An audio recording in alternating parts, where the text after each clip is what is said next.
Welcome to Comics with Dan, and welcome to the crossover event of the year. It has been highly anticipated, at least by myself and the other participant of this crossover, to have my channel, Comics with Dan, sort of cross over and collab with Joe Talks Comics. We've interacted and talked a ton on League of Comic Geeks, and we've both been on a near mint condition for their indie solicit streams.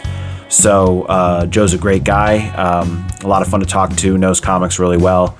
So please, enjoy this video where we talk about our Halloween picks for this month.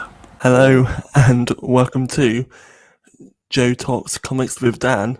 We've been meaning to collaborate for a while now, so it was only a matter of time. We didn't know if the world was ready. I know. I was thinking before we came on here. I was like, it's the most anticipated crossover of the year. It's like it is. And Energon Universe, Transformers, G.I. Joe, the Marvel and DC omnibus. No, like this is what the now people. That's right. Exactly. And Joe Talks Comics with Dan is essentially the amalgam universe of comic book podcasting / YouTubers. So, get it while it's hot. So, yes, exactly. Yeah. But we are. And what are we talking about today? I guess people can probably tell from our backgrounds and the title. I was going to say yes. If you can tell by the title or our backgrounds, we are here to talk about Halloween comics, some creepy reads this October season, and I'm very excited. I knew I wanted to try and do like an episode on these sorts of reads this year, so I was like, how about I do that long awaited collaboration with Dan that I've been wanting to do for a while, and two birds in one stone. So very excited to be here. I got a ton of comics to talk about, as always. As I was saying before, I don't think we'll get to them all, but I'm excited to talk about the ones that we will get to talk about. Yeah. So let me ask you, have you always been into like the horror genre, or was there something that sparked it? Something, because I'm only recent, but I'm interested to hear what got you into it. Mostly the same, honestly. Yeah. It's interesting because I was never one for like horror movies. I've only just started watching horror movies like this summer properly. Oh yeah. Yeah. So it was always something that I was never really into, but I got into horror comics like a few years ago with things like Department of Truth and Something is Killing the Children, both written by Tanyan, and Stillwater by Zdarsky. Around sort of 2021 times, and then it sort of just snowballed from there to really like more and more like horror comics. And yeah, for a long time that was like the main avenue where I was like experiencing horror. And but my boyfriend, who I've had on the podcast a couple of times, is like much more into like the horror genre, like everything horror. So that's also been, I think, a big motivator on like the film side. Getting me into the whole thing. Is like we just did a big long episode on the Alien franchise, which was a lot of fun. It's obviously a very like creepy and eerie franchise. So yeah. Now I just last Halloween read Bram Stoker's Dracula, like the novel, right? Like the not a comic, but and it like blew my mind. Like I was like, oh, like this is what horror can be. Now, I think the problem with that is that I feel like it might have set the bar pretty high, because then, because I mean, that's like one of the greatest horror works of all time. So like, how do you follow that? Like, so I've been trying to follow that, and I've been kind of figuring out like what kind of horror I like and don't like. And I've found that, like, while I can enjoy like the more grotesque stuff because of the art, because generally speaking, artists that work on that kind of thing tend to do it really well, right? There's a lot of good stuff out there for that. But then I'm definitely more of a like suspense horror type person where Mm. like you know something bad's gonna happen, you just don't know when, and then it hits you, you know? Like so um yeah, Yeah, it's been a ride. yeah. I think that's that's a good point because something like, and I suppose it also goes back into like the comics versus movies conversation because something like Something Skin the Children Mhm. within like the first page of the first issue of that you're seeing like children being like ripped apart and Yeah. monsters, which is in a comic medium, it's graphic, but there's something about Deladera's artwork which not like cartoonish, but it's not very realistic. Right. So I think that obviously helps a bit. Whereas of course, on the movie side, when it's made to look as real as possible, there have been like several times when there's something that my boyfriend is like, just stay away from that. Like, it's Yeah. just gory for the sake of gory, and I'm like, Yeah. you don't have Yeah. to tell me twice. Right. Like similarly, yeah, I think like the suspense can be more effective. Like, yeah, Yeah. No, and I mean it's sometimes like and so it's interesting you bring up Something is Killing the Children. And first of all, when I posted my first review of one of those books, my mom texted me and was like, "What kind of books are you reading?" Like and I was just like I was like, "Well, it's like they're trying to stop the thing that's killing the children. It's not a good thing that that thing's killing the children." right. But she was like, "Oh, okay." But, but also, um, I think I do really like that book. Um, I think that the main reason that it didn't, get a higher rating from me is because just it was a lot to see, Mm, and you're right that Deladera's art definitely sort of makes it a little more palatable. Um, but because that's not really my biggest, favorite part about horror, that's usually mm, that's a little tougher to swallow. And I started reading those not that long after I had started getting into horror. So, it was like right off the bat, it's like, you know, kids getting ripped in half and yeah. yeah. So, but I yeah. think, yeah, I think that there can be, if it's your cup of tea, there can be some incredible stuff that Mhm. has like a healthy mix of Yeah. both. Like I mean, I just mentioned Alien. Like Alien is incredibly suspenseful. Like it does have some, especially in the most recent one, Romulus, has some like violent scenes and things. So Mhm. like when I think of like Something Skin the Children, I've read that first issue 3, 4 times, maybe Yeah. 5, and the thing that always sticks with me isn't the kids getting ripped apart. It's the tension and the suspension. Mhm. Like Yeah. without like spoiling it, there's like a cold open part, and then as it were in like a TV show or something, there's like a final line, and then it's cut. You turn the page, and it's like a full page spread of like Something Skin the Children, a title page, and it Right. just like gives me chills every time Yeah. because like the way that like 3 or 4 page cold open is done and the way it sort of like builds up the tension like a cold open in a horror movie or something, and then you get to that title page, it's just it hits Yeah. so hard. Yeah, absolutely. No, and Tynion does such a good job with that. He hits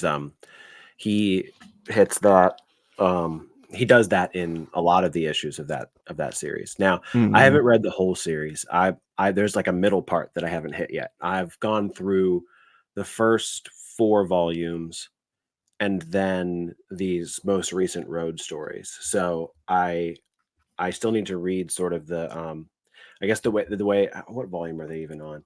It's got to be Uh, I've lost track as not well. I think it's on like 9 or something. Is it I think they mu- they must be close to 50. They're at like 40 or something. I feel let me like see. I'm looking at the series here. Oh, yeah, so they just finished issue 40 and then issue 0 is coming out in November, which spot is on. set Oh, right at it's set right at the beginning. like right before the Mm. issue number 1. I don't know why it's not. I never use the League on my computer. I always look at it on my phone. Hmm. So let me see. Find the thing where it says collected in. Retailer exclusives. That being said, a little off topic, but Jordan has done marvelous things with the League. Yes. Yeah. It's almost, I want to say unrecognizable, but it's almost unrecognizable from what it used to be. Well, I mean, can't tell. every time there's like a major new update, it's like, oh yes, this is awesome. Yeah, yeah. Well, and I finally went and got the pro thing, feature, whatever. So it looks like volume 5, volume 6. It looks like these road stories are going to be collected in volume 7. Right. So I've read volumes 1 through 4, so I haven't read volume 5 and 6. But that's the only kind of piece that I haven't gotten to. But it is a great one. Absolutely. And have you read, I mean, I think that's one that you don't pull that one, do you? Or you trade weight it? So what happened was I remember I got the first trade like when it came out, Mhm. and then I read it in like an hour flat, which is pretty quick for me because I just got so sucked into it. And Yeah. then I remember I couldn't wait for the second volume to come out, so I just started reading it from like issue 10 or something. So I didn't read like the second volume until I got the deluxe hardcover that came out, which was really nice. Which is the first like 15 issues. Mhm. Right. And then yeah. So then I read it from like issue 10 until like the end of the like volume 6, I think it was, which was issue 30. Yeah, and then from like 31 onwards, I haven't been keeping up with it monthly because I've decided to. I know they recently released like the second hardcover with like, that second Mhm. set of Yeah. 15 issues. Yeah. It looks really nice, so I'm excited to get that eventually. But Yeah. because I think that is the interesting thing with a series like this, like the pacing month to month, because I know a lot of people, as it's gone on in that second cycle, were complaining that not much was happening per issue. Mm. And I still enjoyed it. I mean, obviously, I dropped it to read trade with it, so I guess that says something. But it was interesting figuring out where I stood on that. Yeah. Yeah. And so I got a review PDF of that second deluxe hardcover. So that's how I'm planning on catching up. Ooh, Yeah, I know, nice. right? So but the road stories, which if you're trade weighting it, then you haven't read those. And so I won't spoil them for you, but they're one shot issues basically where Mm, it all takes place before the Archer's Peak saga, but it's all character building, right? It's not there doesn't there to me there didn't seem to be any kind of overarching thing.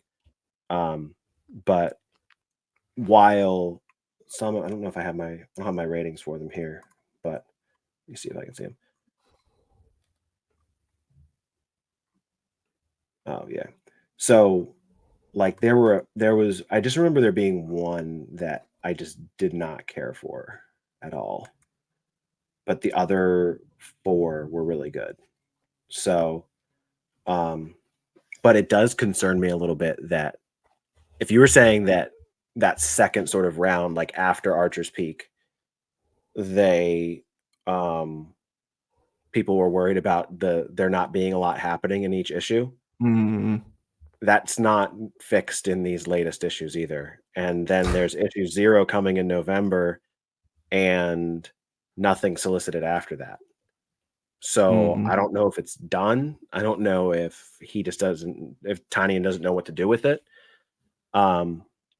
Now based on what I've read, it felt like there's still a lot more to explore, but also there's House of Slaughter, which dives into a lot of that stuff, and then obviously there's the 2 volumes that I haven't read.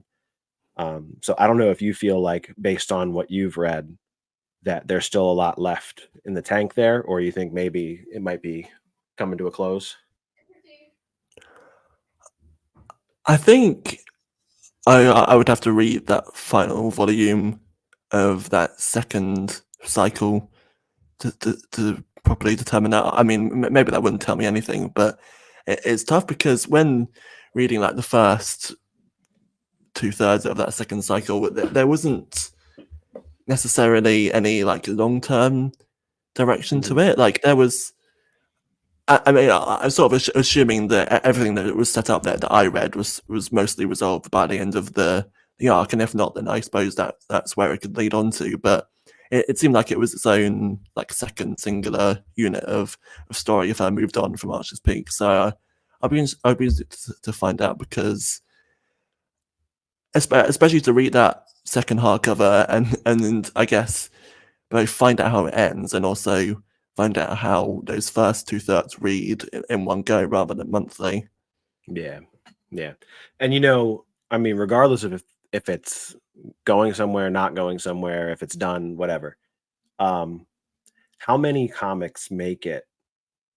I mean, they're at issue 40. I mean, Yeah. so you think about, like, obviously your superhero books make it to issue 40. I mean, they used to all the time, right? And even now, you still get comics making to issue 40 unless it's a Marvel book that resets after every 8 issues. But but but for an indie book to make it that far, I mean, I'm thinking of other indie books that have made it that far into a series, and I'm thinking Spawn, obviously, Mm. and I don't know what other kind of stuff is making it that many issues in. I mean, 40 is a lot. So that's impressive, I think. I What mean, the it Walking Dead. must be. I was gonna say, I guess maybe apart from like Power Rangers, it has to be Boom's one of the Boom's longest running titles. Because I know like Yeah. there are more longer running titles at Image, like Spawn and Saga, etc. But in Mhm. terms of Boom or those sort of smaller indie title publishers, Yeah. rather. Yeah. Ice Cream Man. That's an Image one that also has, I think they're around the same number of issues as Something's Killing the Children. So that's another long running one. But so how caught up are you on Ice Cream Man?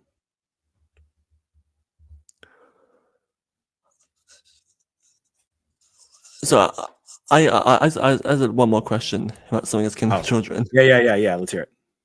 No, I was just gonna say, how did you feel? Well, I talked about like the cycle or the second cycle. How did you feel about the first 15 issues as like one um thing? So I know you read them in like the paperbacks, but in Mhm. terms of like one 15-issue story.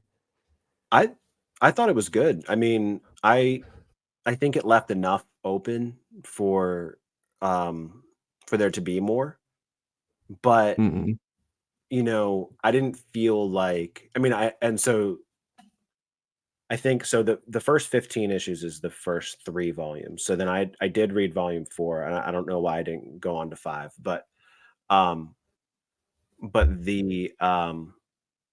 I mean, it felt complete enough that, like, I didn't need to know what was going to happen next, like I was interested mm, because, you know and I'm trying to figure out how I can say this with, I don't want to spoil stuff because I want people to go read it.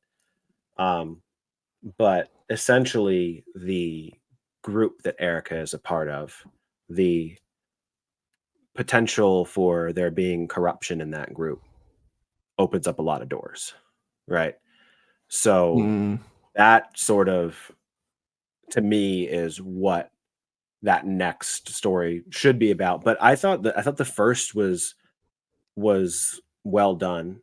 Um, I mean, it was pretty much all. I mean, they call it the Archer's Peak saga because it's all really set there. So, yeah, no, I mean, I thought it was, I mean, fairly complete.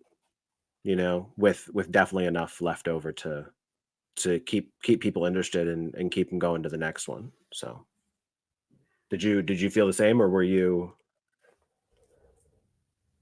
Looking forward. And it's been interesting to see the world building that happens over in House of Slaughter, but that was something I noticed when I first read the. I think when I first read the hardcover, I might have just read it in like one go over a few hours. Mm. But because when I first read those first 15 issues, they were a bit more fragmented. Like as I said, I read the trade and then I sort of picked up monthly and even missed out a few issues. Whereas with the hardcover, it's like one complete story. Yeah. I love how it, from like a pacing point of view, it did feel like it was like a 3-act structure. Yeah. Like the first arc, like sets it up, has an initial climax and everything, and then the second one sort of is a bit more of a lull, like sort of building tension again, and then the third arc is like a climactic finale to at least that bit. So I really love how it sort of paced over that first cycle there. And it's interesting with the longevity because like it was originally only going to be 5 issues and then it was only going to be 15 issues and now it's just going on as long as it will, I guess. It was only going to be 5 issues at first. Yeah. Wow. When did that change? Because I can't imagine. I'm trying to think of the first 5 issues and how that could possibly be a full story. So they must have changed that pretty early on. Yeah, I think it was before issue 1 came out because the road stories. Apparently, the road stories was like the original pitch for the book, as like an anthology, and then you decided to stick with Erica, and then it was expanded to like at least 15 issues, and then I guess along the way you realized there was more to tell after Archer's Peak and everything. Well, you know what? I'm glad for several reasons that that's the direction that they took because obviously the book as it stands is fantastic, but also the road stories, while I think because what I did was I read the first like 2 road stories and then went back and got volume 1 because I'm like, well, these are cool, like, but I'm going to go back and read volume 1.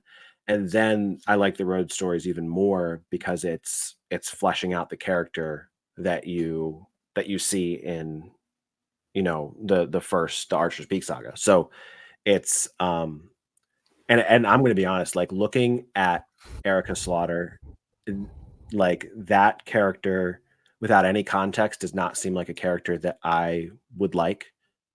I'm just like the angsty, like but she's so much more compassionate and caring than she looks on the exterior. So it makes her that much better of a character. So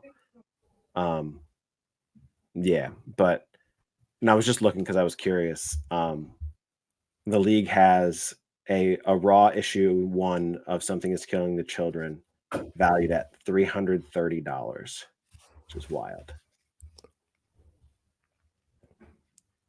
Yeah, It's rated 612. It's crazy. I remember a couple of years ago. After that, the movie was like first announced and everything, or the TV show rather. Yeah, and like even like the raw copies were like just like doubled in value. yeah. I generally stay away from like the speculating side of comics. But the one thing I did, and I'm holding on to it to cash in on it, is the movie rights for A Vicious Circle were announced, and I knew, or they were announced that they were going to make the movie. So I knew that my shop had one of these just sitting there and had been sitting there since this came out like a year or 2 ago. And I'm like, well, I might as well play the game a little bit. So Yeah. I don't like the idea of, I mean, I know there's people that try and go up and buy up, first appearances and stuff like that and then resell a bunch of them, but I don't have any problem with the occasional, grabbing it to resell. So Yeah. So, so I mean, Yes, Ice Cream Man. Ice Cream Man. So I still need. I haven't. There's not a lot of it that I've read, but the issues that I've read have been fantastic. So where are you in Ice Cream Man? I remember a couple of years ago, I was writing for this blog for a bit, and Wednesday Paul, that they've still got their own podcast now called Wednesday Toast, and I was reading like image PDFs from them, and then that Okay. was when I first read some like Ice Cream Man. I've I picked up the variant cover of 22 back in December 2020. It was like this adorably hilarious like ice cream tub looking concerned with like red sauce dribbling down on it. Um, so it was I Oh thought it yeah, was very funny. Yeah, but yeah. No, um that is funny. I like that one. but that's the only issue I've read physically so far. The rest of them I read from 25 to 32, Mm, and then that's all I read. But and then they announced the Sunday edition hardcover, so I've yet to pick those up. But I yeah, definitely want to get those and help. I mean, like more comprehensively catch up. But as you say, the ones I did read and have read are just fantastic. yeah. I mean, so you've read more than I have, but because I read 38 and then 41. So that I only Right. started fairly recently. 39 and 40, I had them on my pull list, but then my shop just never got them in. So I don't know. But I had to get 41 because it has that James Bond cover. Um, Right. Yeah. yeah, yeah, and so he's wearing a white tuxedo because he's the ice cream man instead of a black one. And then instead of holding a gun, he's holding an ice cream cone, which is just I don't understand like how W. Maxwell Prince and Martin Morazzo and Chris O'Halloran how they can be so funny yet so horrifying at the same time. Like that's the part. It's This just book is like the perfect blend of humor and horror. I almost just want to imagine like Prince just waking up in a cold sweat, being like James Bond homage, as he Yeah, like writes it yeah. down. He just yeah he wakes up and just these things come out. And so when I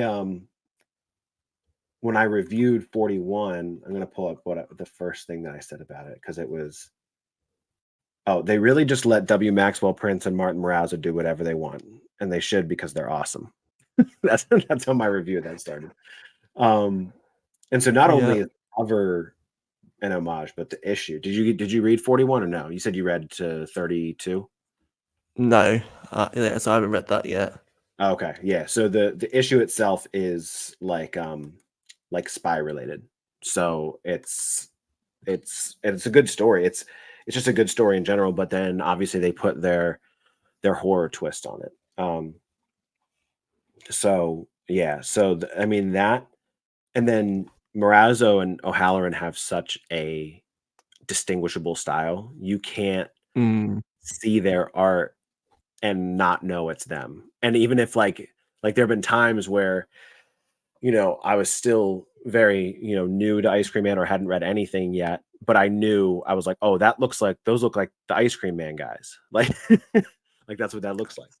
I mean, So, because Chris O'Halloran hasn't colored or doesn't color many books that I see, but yeah. when he does color a book that I read that isn't Ice Cream Man, I almost immediately notice because even his coloring feels like it has a unique texture to it, which is Yeah. really fun. Yeah, yeah. It's definitely flatter. And I don't mean that Mm, in a bad way. I just mean that that's sort of the tone that he takes, but it makes it feel a little more cartoonish than and I think it matches because again, Morazzo's someone that they're not over stylized, but um but the but it's definitely not realistic. You know, it's not, they're not going for a super realistic, or he's not going for a super realistic style. But so I think that's, I mean, those two just go so well together because you know, O'Halloran gets the little gets it a little flatter and not as, you know, shiny is the word I'm, I guess, looking for. Yeah.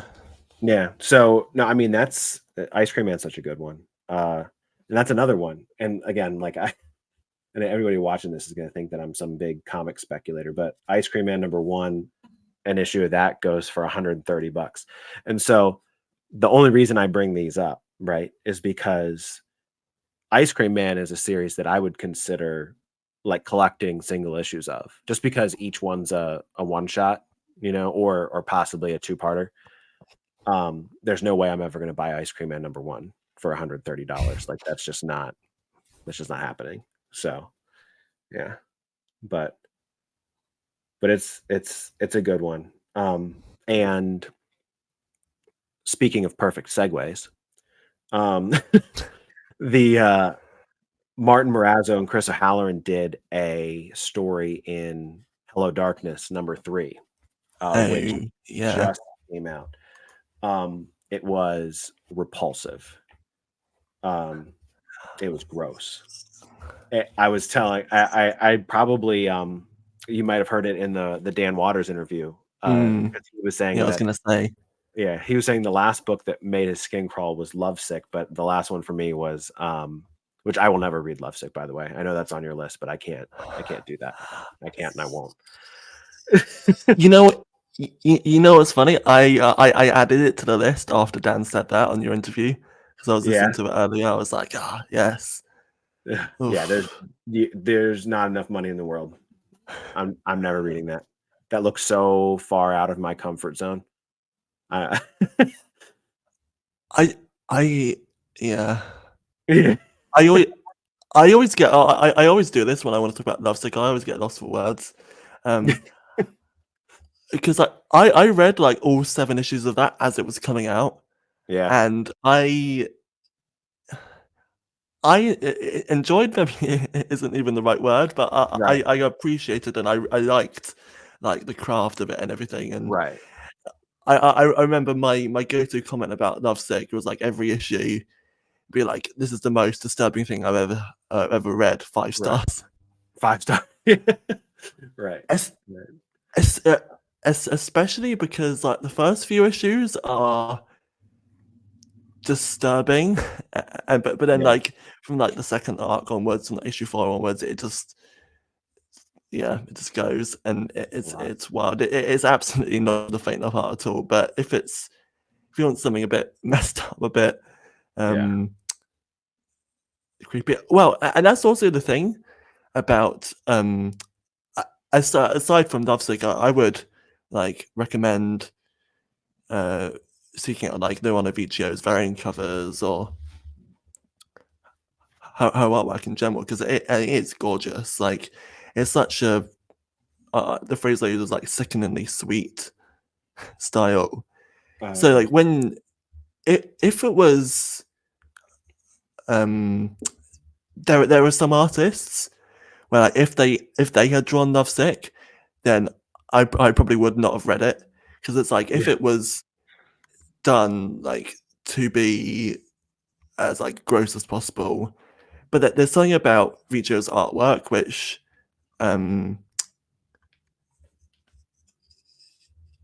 it doesn't quite have that sort of like gritty for the sake of it or anything. It's still Right. disturbing, but it could be worse if there was a different artist drawing it.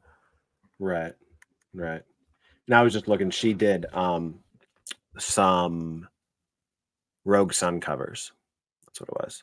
Yes, From Master yeah, Source. And those look pretty cool. I mean, those look pretty good. So no, yeah, I'm not questioning the quality of that book. I just, you said it's not for the faint of heart. Well, I'm the faint of heart. So yeah. Absolutely fair enough. yeah. But so for Hello Darkness #3, Morazzo and O'Halloran did an issue or a story with Right. Yeah. Michael Conrad, and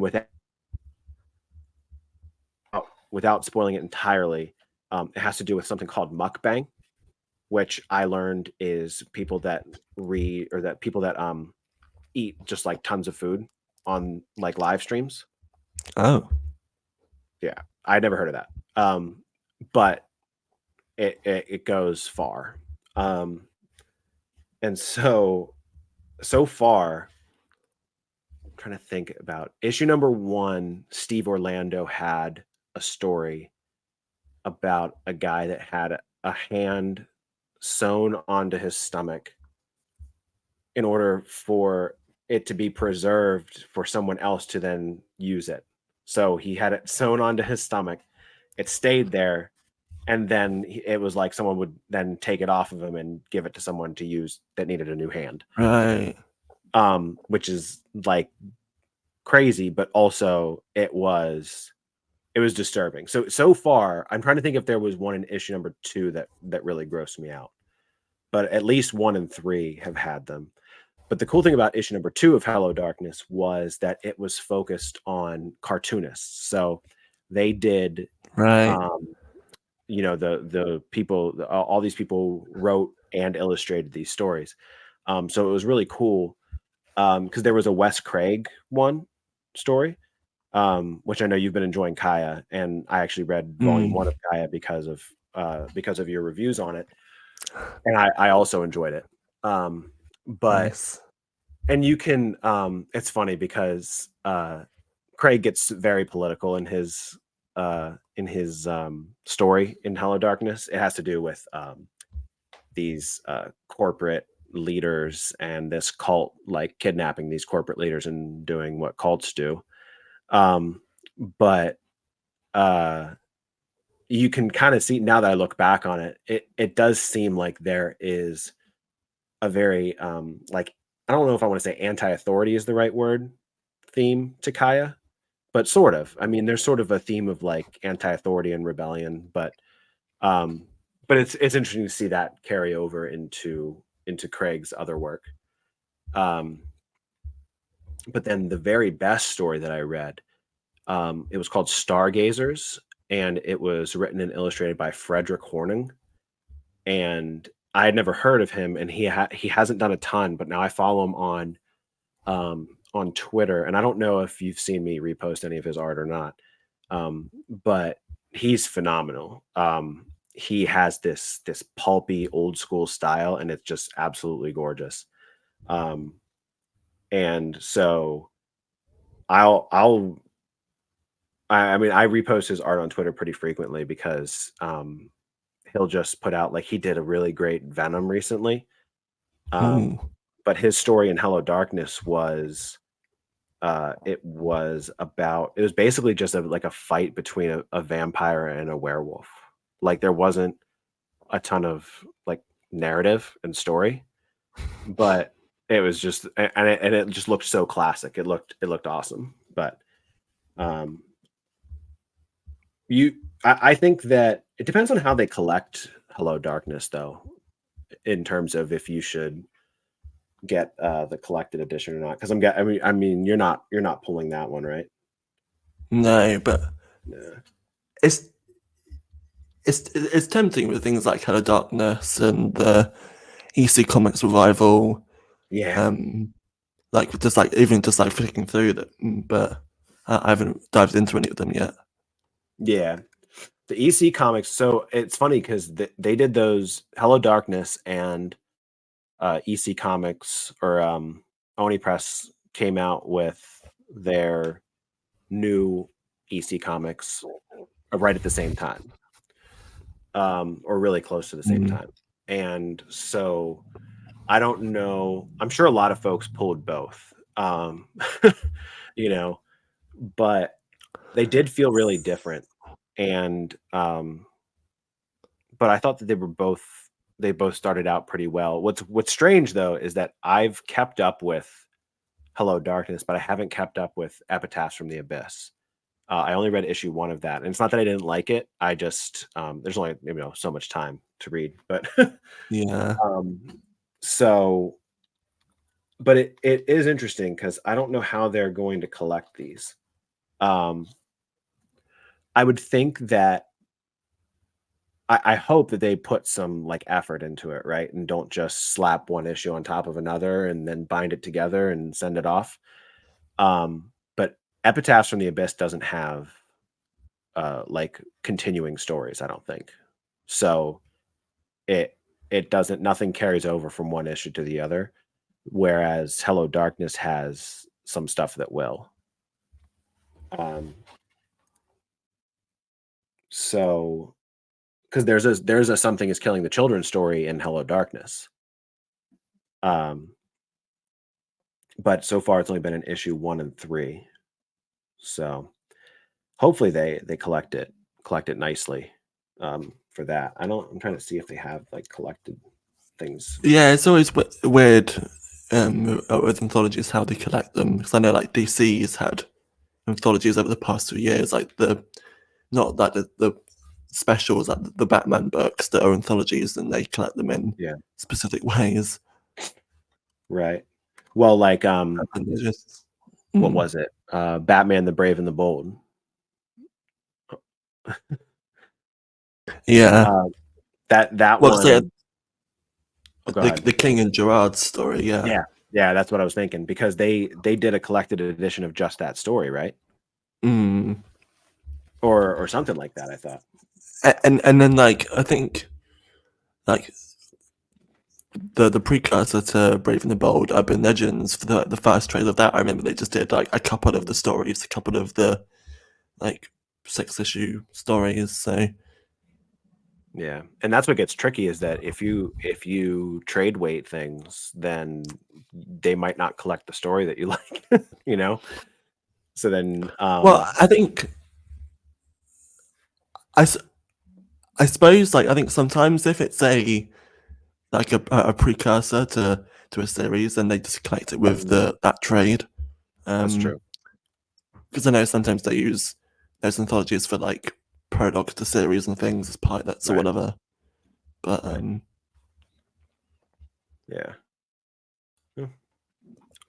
you mentioned on the interview with Dan about like the last time that you were really scared by a comic. What do you have something in mind for like the most you've been scared by a comic in just in general? Because I've always had an answer, but I wasn't sure if you did. I'm trying to think. Um, trying to think if there's anything that straight up like. Oh, so I don't know if scared's the right word, but I read first five of The Walking Dead. And how have you read The Walking Dead? And if so, how far into it? Because I don't. Do you know who the I've governor is? yeah yeah. I've read like the first couple of compendiums. That's like Oh, okay. 96 So issues or you're so. probably farther than It's I like am, what, but like um, 16 volumes or something. But yeah, when the governor is introduced and their whole first experience with him, I had read like the first couple volumes like back to back, like within a couple days because I was loving it. And then that one came along and I had to put it down. I'm like, I'm not gonna read this for a while because like that was horrible. Like not bad quality, but just like I I needed to step away. um yeah. That whole arc is pretty rough. yeah, yeah, it really is. It's I don't know about being like straight up scared though. Um I see you have One Bad Day the Riddler on here. That wasn't I don't want to say that that was so much as scary as when I don't know if I want to spoil it or not. You know what I'm going to do is well no cuz I don't want to have to cut this out. So, um the the very end of that book is extremely suspenseful, and I was like turning each page thinking like this is like I was on the edge of my seat. But yeah, I don't know about just straight up like scared, but disgusted is usually the the better operative term. I don't know if scared is the right word, but I've definitely been like grossed out by several comics. So what's your go-to for the creepiest, scariest? Okay, so mine was Department of Truth 15, issue Okay. 15. I don't know if you've read any of Department of Mm-mm. Truth. No. So there's like there's a main story, of course, and then from like issue 14 to 17, there were like what they call deviation issues, which are Mm, just like not like fill-in, but like guest artist issues, like telling like a story mm, about a particular cryptid. Because like, if you didn't know, the whole series is about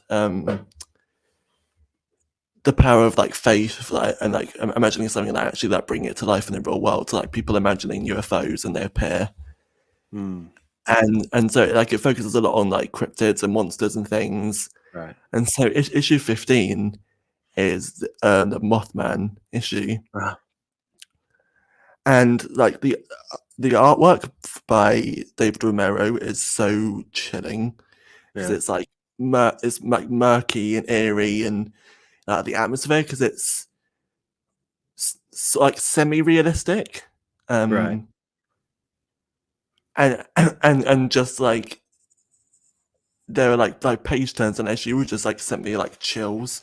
Like Yeah. I suppose as we said at the beginning, it's not like a gory or violent issue at all.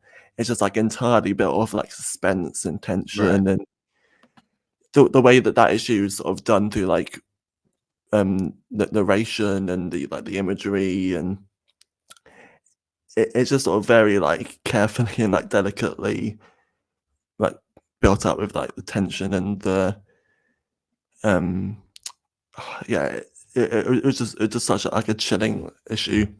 Yeah. I'll have to hunt that down. So it sounds like one though, like I could if I could pick that issue up, I should be fine. I don't need to do any reading beforehand. Yeah, probably not, to be honest. I Yeah. mean, it's a great series. I would recommend it, Well, obviously, yeah, but yeah. Yeah. um I've heard good things about it. And so it was gone for a while and then came back, right? yes, it was gone for like a year and a half, and then it recently came back a few months ago. Nice. Yeah, and yeah, it was gone between November 2022 and June 2024. So Okay. it was a long wait, but it's been worth it since it was back. I read the 25th issue earlier from September, and that's another amazing issue. Oh, okay. Yeah, it's Um, a really cool series. yeah. I mean, Image has a lot of good horror books. I mean, just looking at the list here. Um, like I touched on The Walking Dead a little bit. I've only read issue number 1 of Stillwater because on for Image you can read like Right. pretty much all their issue number 1s on their website. Um, and I really liked Stillwater because I read that first issue and I thought it was really good. And Zdarsky's, I mean, he's like uh, say I his Batman run is separate from the conversation, but but he's a really good writer, right? And like even his Batman's not bad. It's just it's and maybe not quite up to the standard of like the all the other books that he that he writes. But either way, he's very good. So um, Mm-mm. you know, th- that one was good. I definitely want to get I a collection of it. yeah, I've never read the last few issues of Stillwater for some reason.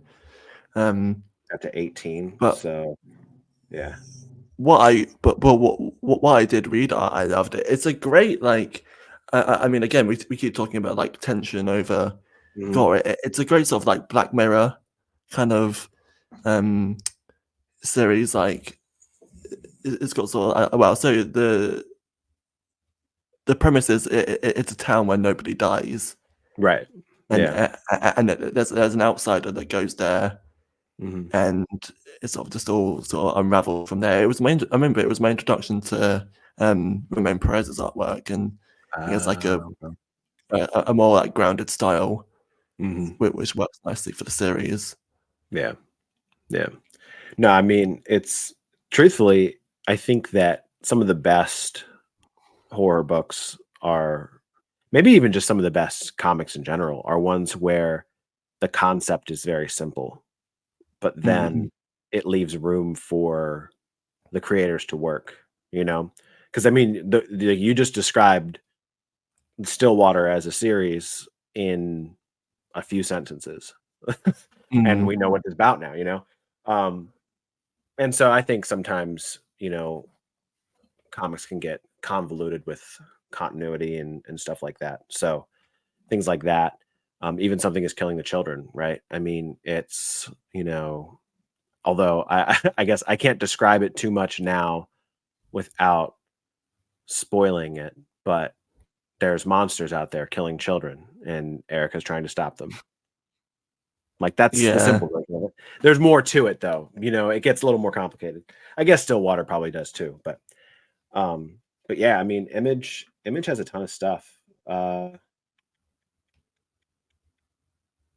there's a few other ones on here. I know you really I think like it was Witches. oh, yes. That was one I read in the last couple of years because I'm like such a big fan of both like Snyder and Jock like, Mhm, separately, and I think Matt Hollingsworth on colours, even like the lettering by Clem Robbins is sort of unique, and mhm. Yeah, that's yeah. uh, It's something. I feel like Witch is a bit harder to describe. It's like a very like small town mystery horror vibes. It's been adapted yeah. into a animation for I think Prime Video, Amazon. Oh, So that's really cool.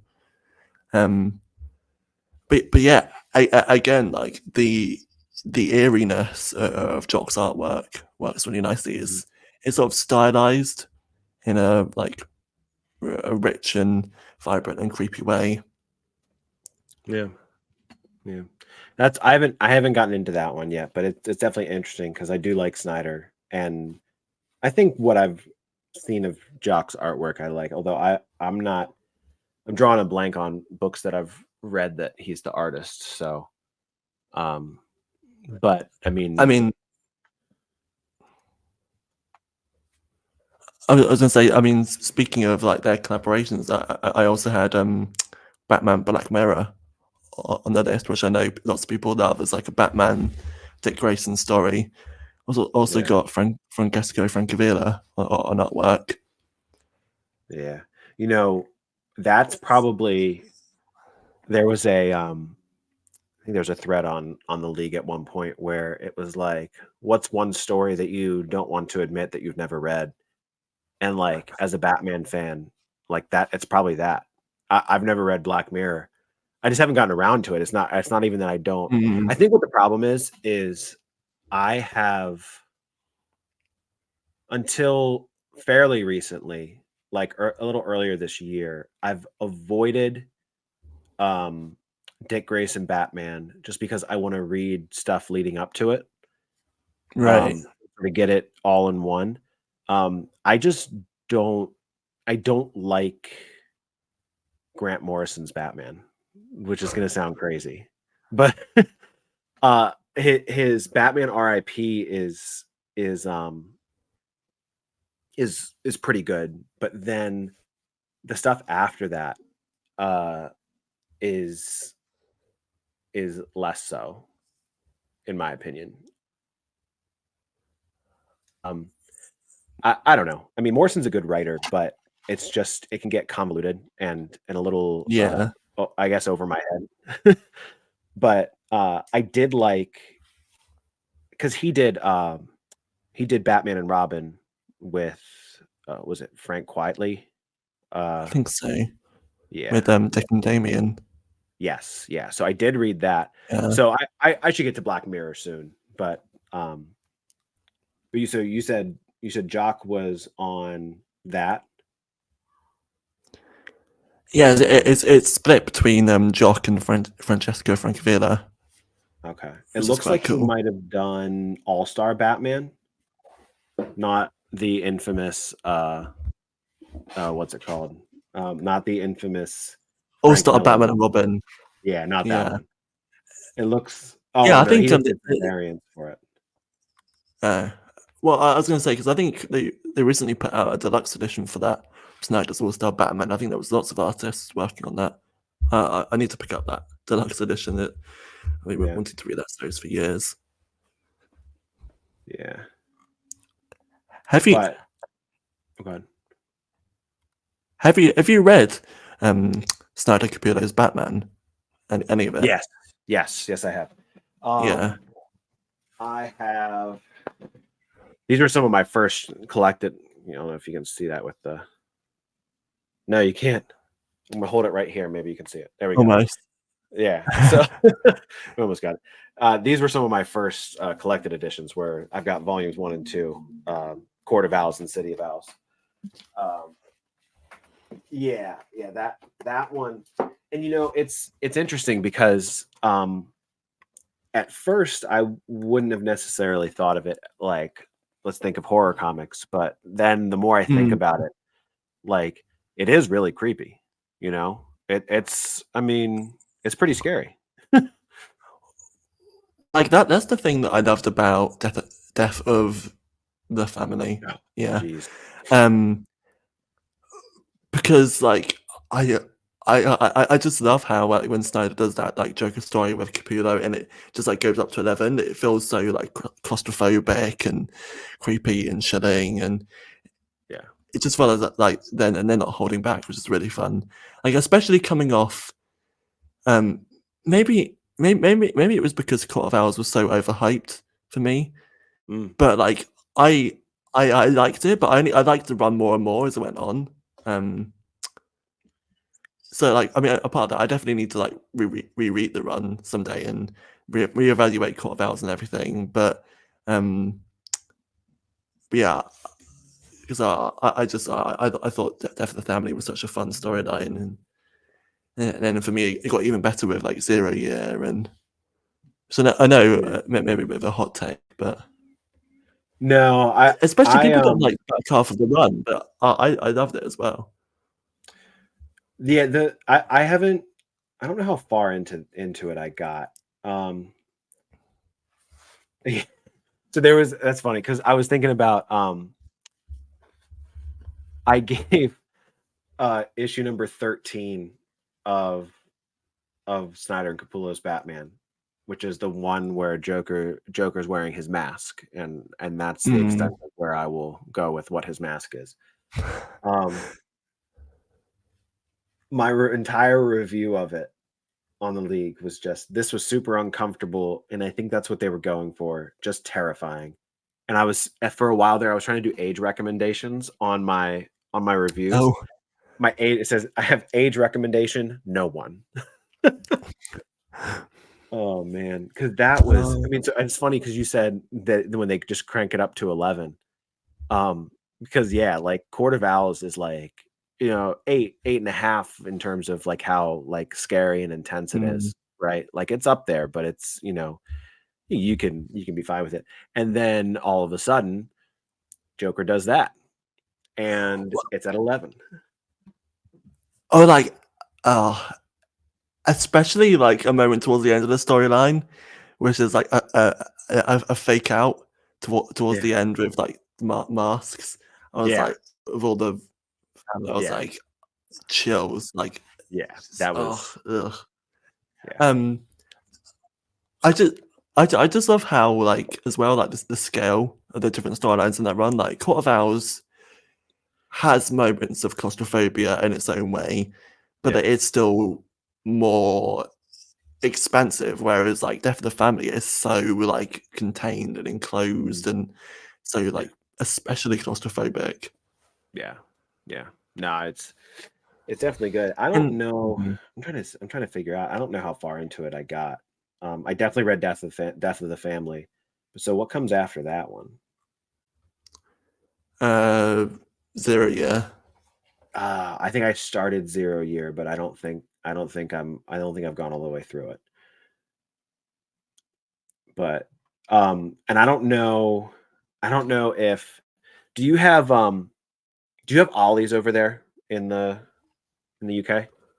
No, I don't believe No, so. it's like a bargain store. So Yeah. like you just get like cheap not even secondhand stuff. Like it's just stuff that's not selling at other stores. But they have a surprisingly good like comic section, right? And the one near me has like seriously, it's got to be like 100 copies of was it volume 9, I think, of that run, Bloom. Huh. And I don't know. They have a lot of New 52 stuff just in general. But I managed to get that's where I got my 2 copies of volume 1 and 2. So I don't know how those managed to slip through because I mean, Court of Owls is like I mean, I know you said it's overhyped, but I mean it's undeniably popular, but Yeah. Yeah. yeah, Yeah. I mean, so but no, it's interesting to would you say that you have a favorite big 2 horror book? Because I'm surprised at the number of DC and Marvel books that we've managed to pull together here. I either probably Absolute Carnage or Mhm. Deceased in terms of Marvel or DC. I suppose that's one of each. Yeah, Um, yeah.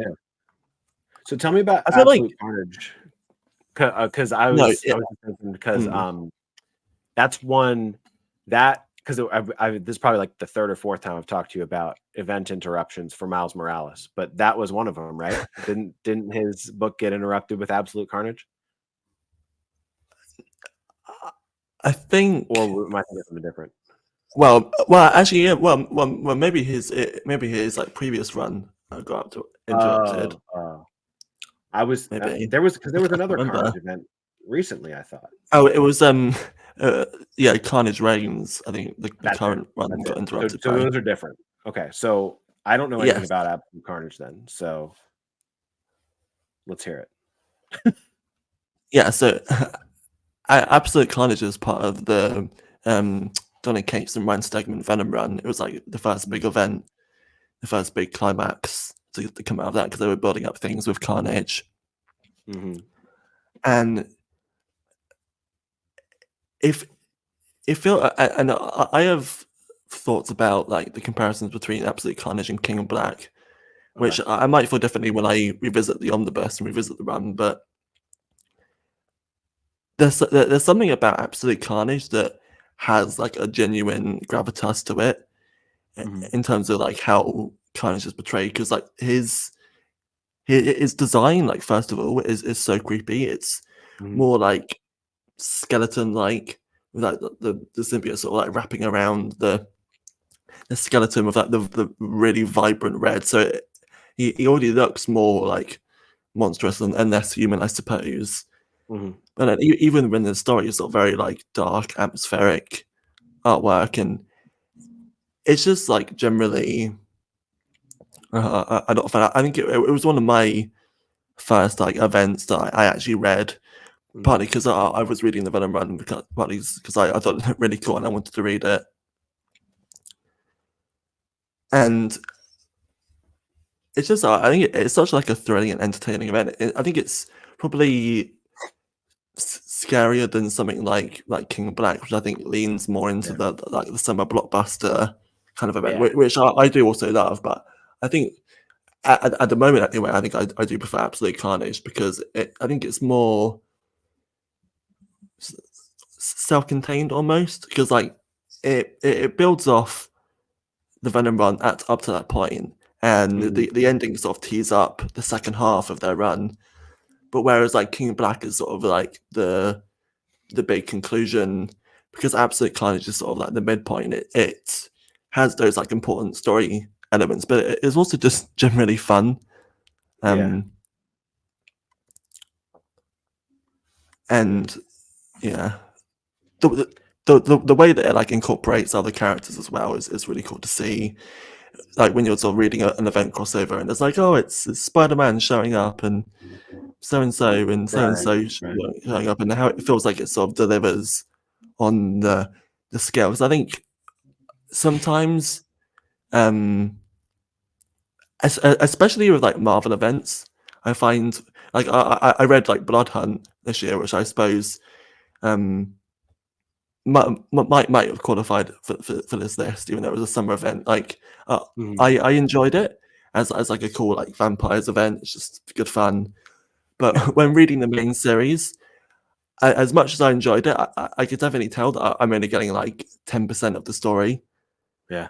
Sort of getting like the main bits of the story, and it's like not that I want to read the tie-ins per se. Maybe I'll read some of them. Maybe I would be tempted into an omnibus. It's hard to say, but Right. whereas with something like Absolute Carnage, I've never read most of the ties. I've read like the Venom issues which tied in, but that's about it. And yet it still feels like I got like a full story, and not just like a full story, but one that actually delivers on like the scale and the scope in a satisfying way. And doesn't feel like doesn't feel sort of empty at all. It feels like it has that weight. Yeah. Well, and I mean, I think that just makes events so much more enjoyable, because like a tie-in's supposed to be extra. You should not have to read a tie-in, period. You know, even if you want to, you shouldn't have to. And like, this isn't a horror one, but like I just finished Absolute Power, and someone commented on like my review of it and said that they felt that the main story was just people reacting to things that happened in the tie-ins. And so like that's difficult. And so like I'm thinking like which I mean makes Absolute Carnage sound really appealing, because if I can just go and read these 5 issues and maybe, you know, pick up the Venom ones too, that would be cool. But like Well, I read like Dark Web too, right? And I was able to, well, yeah, okay. So I didn't hate it as much as some people did, but I mean, like to be fair, I enjoyed it, but it's like when I picked up the trade it's really nicely put together, because it has like most of the issues that are involved, like with Miss Marvel for and Venom Absolute and Carnage. for Dark Web. Oh, for Dark Web. Okay, go ahead. Sorry. So like it's, I feel like it is sort of messy and like, a bit all over the place, but I feel like it was kind of good. I did actually really enjoy it. I thought it was a lot of fun. Yeah. I don't remember which tie-ins I read for it. I think I read, because like the at least the reading order that was on the League was that the core storyline was Amazing Spider-Man, and I think I read the Venom tie-ins, and I think I read the X-Men tie-ins. And so actually the reason I read the Venom tie-ins is because I wanted to then try to branch off and read Venom after that. But it got like real confusing. I mean, Well, like I think I probably need to start earlier on that one. Because where was Dark Web was after Absolute Carnage, right? Oh yeah. Dark So Web was Absolute Carnage was like 2019, so right, a long right. time ago now. Whereas A long Dark time Web was a ago. couple of years Oh, no. ago. I 2019 is a long time ago. I mean, I know it's 5 years. I don't know where the time's gone. Yeah. Right. But Yeah, well, Dark Web's also weird because it's sort of like more of a crossover rather than an event. Like it had a alpha and a mega issue, although they didn't call them that. And then adds various series tie in. It was fun to see, like reading all the issues in the trade, and then sort of at the end, sort of all like connecting them together in my mind in a web. In a web. Yeah, yeah. But so Anyway, I honestly kind of prefer, and I feel like we're getting a little off topic, but that's fine.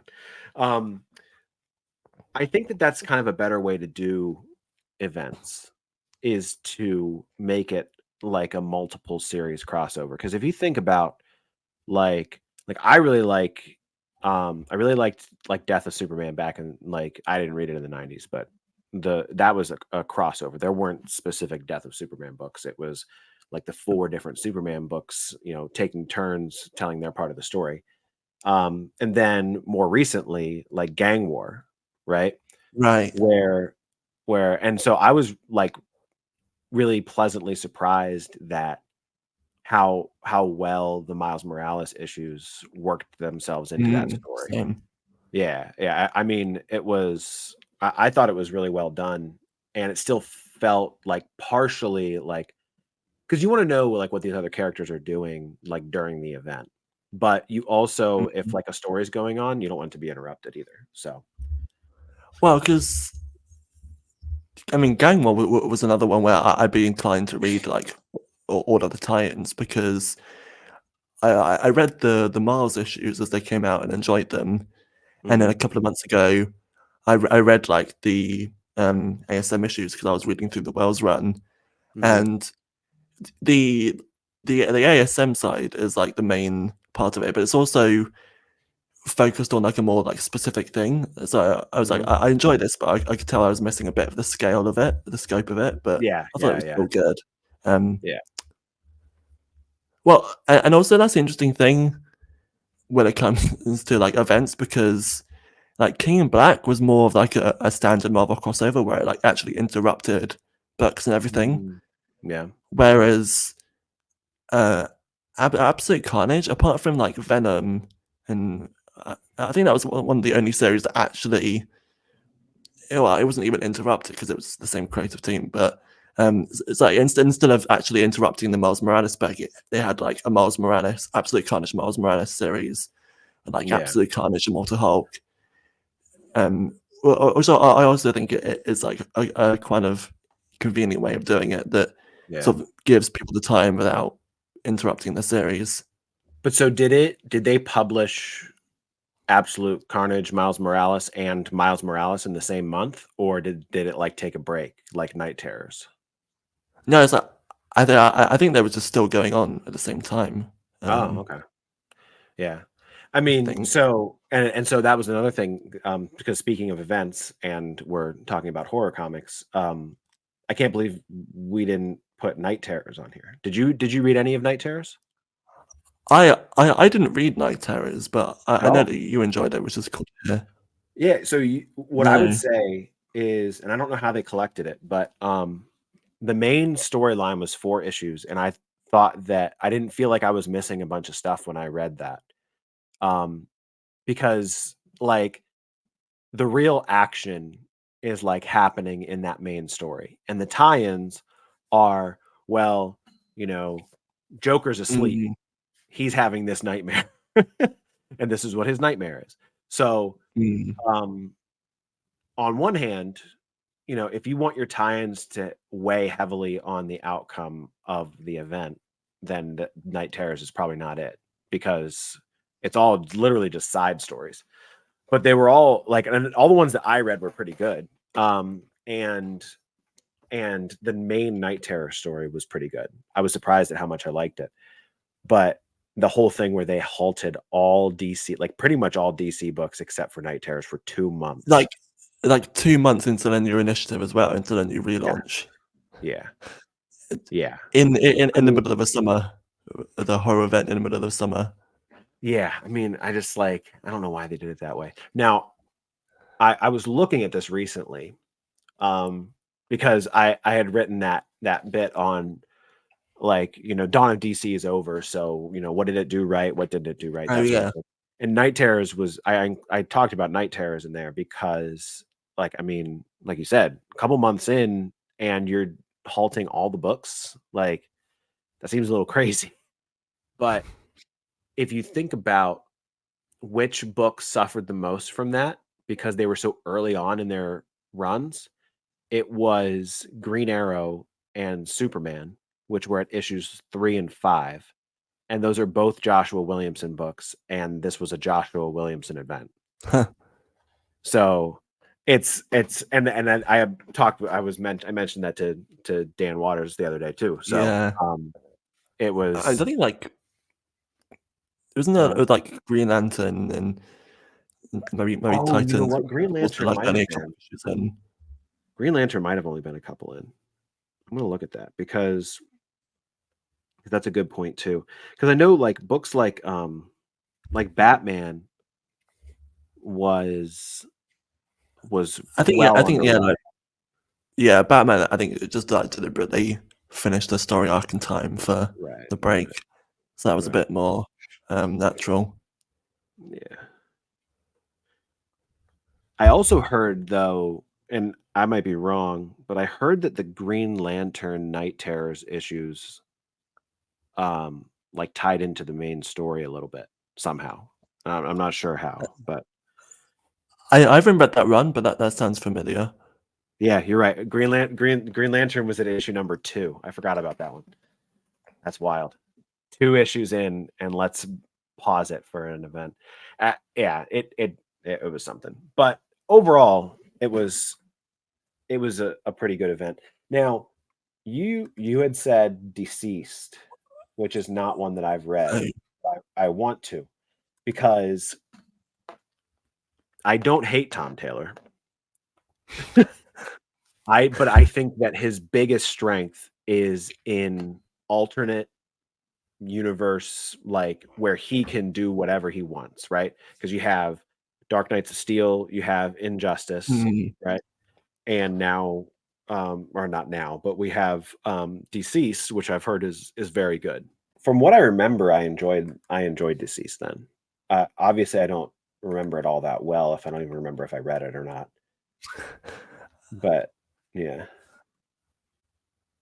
yeah, Deceased was like such a fun series. yeah. Um, I remember like seeing like the first issues on the shelves, and like at least the first one had like a Capullo cover. And it did look cool, like sort of zombies in the Marvel, not in the DC universe, Mhm. with Tom Taylor, Trevor Hairsine, and I didn't end up picking up the issues off the shelf, though I was tempted, but I ended up picking up the first like hardcover Mhm. of the series when it came out, Yeah. and I just loved it because, as you say, with Tom Taylor, like alternate universe stories, it just felt like it for like a 6 issue like zombie DC universe story. It was bombastic. It was emotional. Mm. It covers like quite a lot in the 6 issues. Yeah. Um, and there's still like two sequels and spin-offs and things. And so I was really excited when they announced recently that there's going to be like an omnibus connecting it all. Mhm. Yeah. For some reason, Yeah.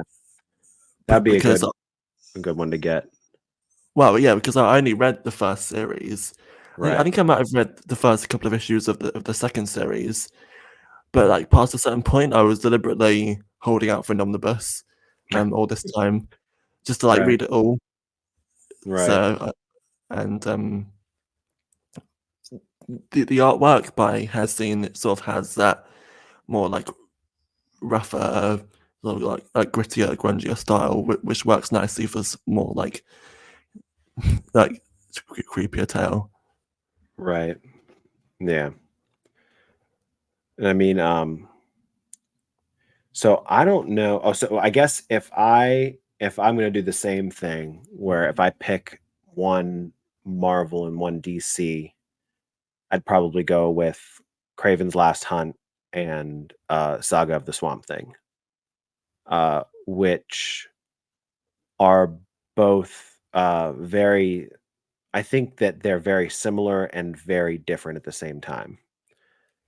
Um, Craven's Last Hunt was I was not I went into that fairly blind, other than knowing that it was like a pretty a very well renowned Spider-Man story. Um, but like all the stuff with like Vermin, I think it's Mm, Vermin.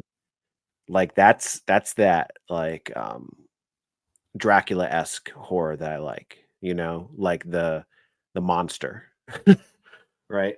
So, um not to mention just like how creepy Craven is in it. you know? I mean, it's a dark story. And I'm kind of wondering, like, I don't know how much. I think I read leading up to Craven's Last Hunt some of JMD Matisse's Spider-Man, and his Spider-Man in general is a little more dark and brooding and you know that sort of thing. But prior to that, I mean, how much Spider-Man was like that? It didn't Mm. seem like a lot. Well, well, that's the funny thing because I about a year ago, I got the Epic Collection, Okay. which is named after Craven's Last Hunt, and like Craven's Last Hunt is like the last story in the books. It's Oh, got like okay. a dozen issues before it, Uh-huh. and it's funny because um like the the issue before the issue that Craven's Last Hunt starts is like the wedding between Peter and MJ. Uh, which So is like like so not when that. you're reading the Epic Collection, you literally go right from the wedding issue, the annual, straight into Craven's Last Hunt, which I thought was pretty funny. That is that is funny. Which one? Because But there was yeah, one.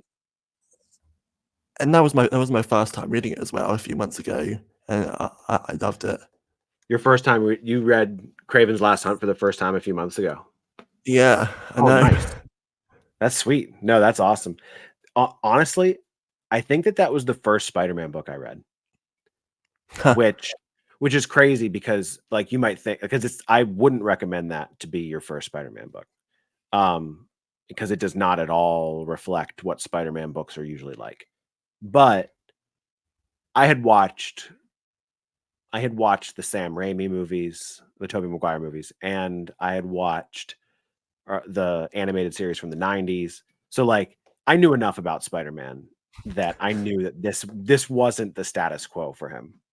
But Yeah, um it's haunting is a good word to describe yeah, definitely. this story. Yeah. So I mean, again, like just the atmosphere that gets built up. I mean, the artwork by Mike Zeck mhm. Yeah. is just so like rich and like dripping with tension and atmosphere, and like the Mhm. paneling and everything. Just I don't. I love the moments of like sequential paneling where like every so often it would like flash back to like the grave, or it would flash back to like a rat or something. There would be times where it sort of like repeatedly went back to a certain scene or motif to sort of reinforce that, and there was that rhythm Yeah. in the storytelling which was quite Yeah. impactful. Absolutely. Yeah. No, and It's so like dark. yeah, very dark. Yeah. I remember and I just remember like hanging on every single word that Craven said. Um Right. he narrates. I mean, it switches between him and Spider-Man narrating it, but um I don't know. I think part of it was probably just that's not what I was expecting, you know. Yeah. Um when I picked it up is to be this extremely like deep dialogue, and then a year, probably a 2 3 years later, I read just recently um Spider-Man's Last Hunt, the of the recent Zeb Wells Spider-Man's first hunt, Mm, Spider-Man's first hunt. Um I thought it was a fantastic like homage to that story. Like I loved it. that's probably my favorite arc in the Wells run. I think Yeah. I mean, the definitely. yeah. Well, Yeah. especially as well, like the actual arc itself is just awesome. But there's like one issue in particular, which like specifically homages um Craven's Last Hunt, Yeah. and the artwork by Gleason in that issue is just incredible because it's just dripping with atmosphere, Yeah. No, just and he dripping. did such a good job of it's still obviously Gleason, right? But he's clearly like paying tribute to the original story. And obviously Yeah, Wells is too. But I think that they do it in a way that like it's not rehashing old stories, but rather more of a callback, if that makes sense. Yeah. Um, it's funny because some of my favorite um, issues in the entire Wells run are like all of them are the ones where Gleason's doing the art. I I'm sorry that you're gonna have a JR hater on your podcast, but My his action's good. His action's very good, and he's obviously like he's legendary, but his face sometimes I'm just like I look at him and it just takes me completely out of it. I felt I found out recently. I think I had another close friend that doesn't like JRJR, which Yeah, came up in conversation. I was like, oh, you like him, right? yeah, yeah. Yeah. I can see the bit on the faces, but overall, And so part of it is that I don't go out of my way to read JR books. But so what right. happens is I see covers of his, and if it's not in the rain, I'm like, oh, like I can't believe they're letting him do covers. But if it is in the rain, I'm like, this is one of the greatest covers I've ever seen. I don't understand that. Like I don't know how he hits so hard on those in the rain covers. But then I open up a book that he's on the interiors, and I'm like, oh, he's not nearly as bad as I remember because I mean, he's dynamic. yeah. I mean, yeah. I mean, even for me, like some of those like recent Daredevil covers, I'm like, but like, is that on the with like JMS on like the first half of JMS's run in the 2000s? I thought it's just great. And I've seen things on like Twitter where someone has recolored his work, Yeah, that's also part of and it, isn't it? it looks better for sure, but that doesn't change his. So like that's part of it, I think. But like his faces seem like it's like a sticker, like there's a sticker of someone's face that's put on top of the body, and I just like sometimes it's pretty bad, sometimes it's okay, but he's definitely it's definitely one that when I open up a book where he's on interiors, I remember like, oh, he's got some skills there, and it's mostly because the dynamic like action, right? Like when I first started reading the Wells run, he like a lot of the stuff there is just it's really dynamic and well drawn, even if there's some uncanniness to it. I mean, it's like issue 26 of the World's Run with that cover, and then people are like making jokes about how it's like nothing but faces. Yeah, that's right. It's like, ugh. Oh, I know that one. Yeah, it's the one the death issue, or the one after the death issue or Yeah. whatever. But yeah, um, so then the other one, because we had touched on Craven's Last Hunt, but then Saga of the Swamp Thing. So I believe it was for my birthday last year, but my wife got me Ooh. box set of Saga of the Swamp Thing. So I've been trying to kind of space it out. I've read definitely the first 3 volumes. I don't think I've read volume 4 yet. But I mean, every bit as good as, people say it is. I don't know if you've read any of this yet. Have you gotten into it at all? I've read the first couple of issues this week. Oh, okay.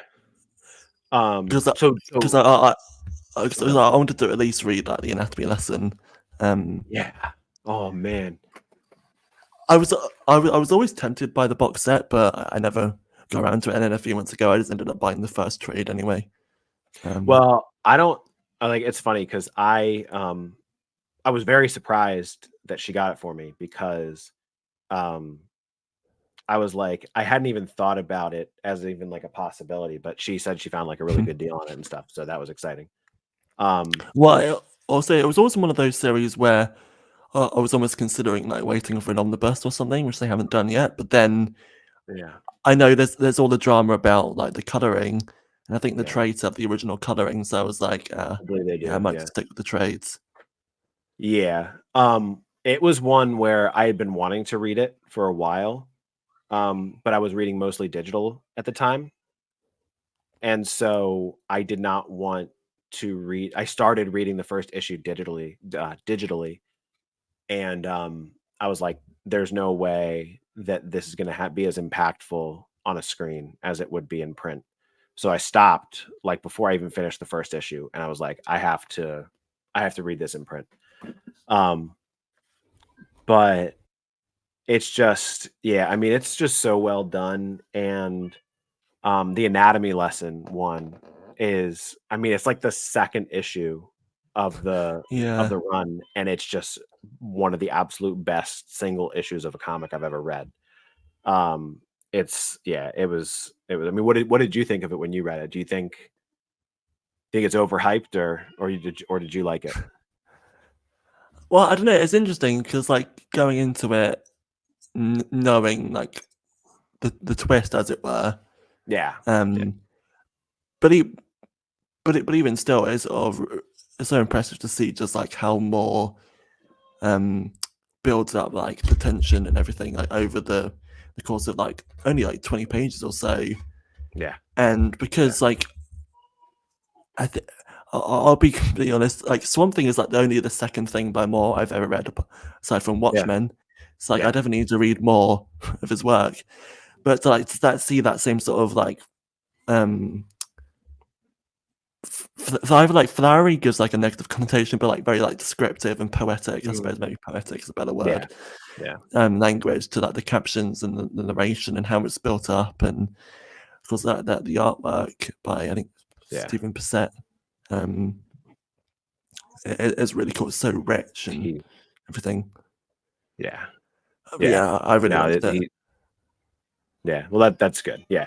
No, it's I think it goes back to what got me into like horror in the first place, being Dracula, and that Right. whole like monster thing, like Swamp Thing. He reminds me more of in the vein of like Frankenstein, where Yeah. it's like how much of a monster is he? He's like clearly on the exterior a monster, and perhaps like his nature is to be a monster, but like there's Mm, humanity in there somewhere, right? Just like mm. for Frankenstein. I I liken Swamp Thing a little more to Frankenstein, which I haven't read Frankenstein or the original novel, but I'm hoping to read that this Halloween. And but I have read, and I didn't include on the list. It's Frankenstein Alive Alive by what was it? Stephen Niles, I think. I don't know if it was by Oh, Stephen Niles, but yeah. the art was by Bernie Wrightson. I think Um, I've heard of that actually. yeah, it's weird because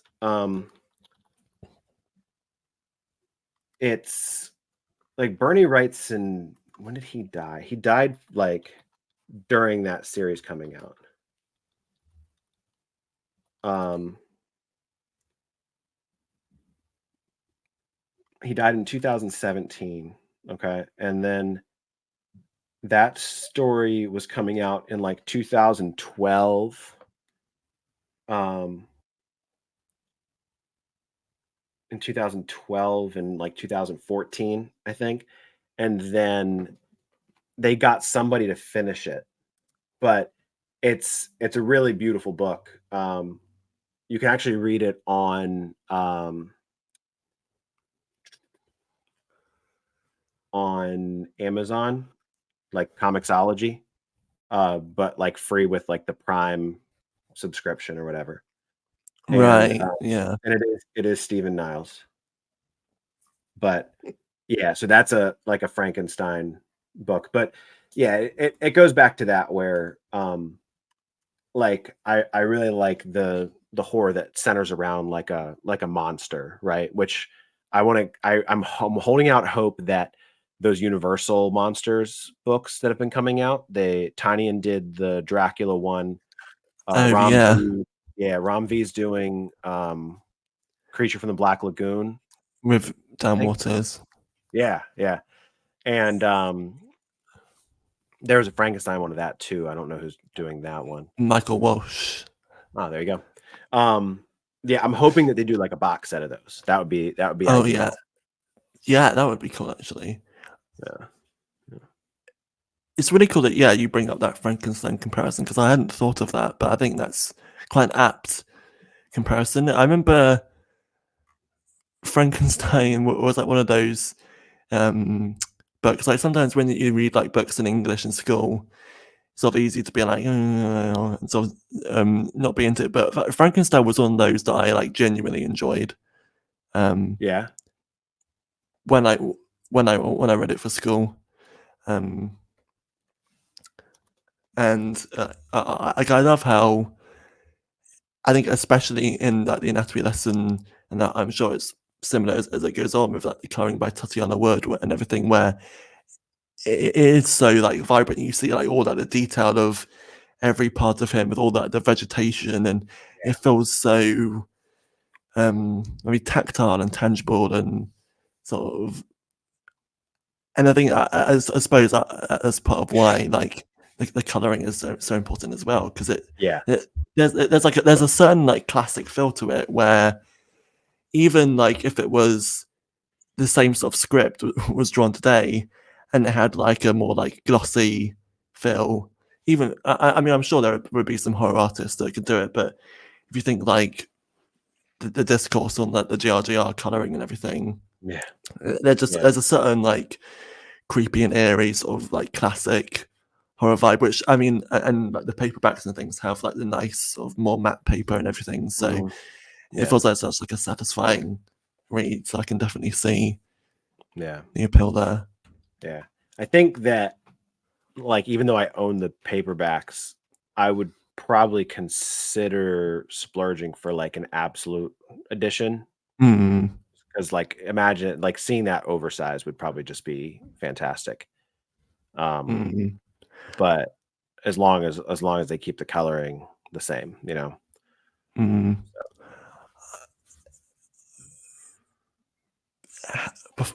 Well, I think for like a last couple of big two picks before finishing with some indies, have you ever read Immortal Hulk? I read the first couple issues of Immortal Hulk. And I enjoyed it, but I don't recall why I didn't continue with it. I was reading it on like Because Marvel Unlimited, but yeah. so last year Marvel put out like a massive, actually I think it's like 60 issues because it's 50 issues of the run plus some other stuff, like Yeah. 1,600 pages. That's an absolutely humongous Right. Yeah, I do omnibus. remember that.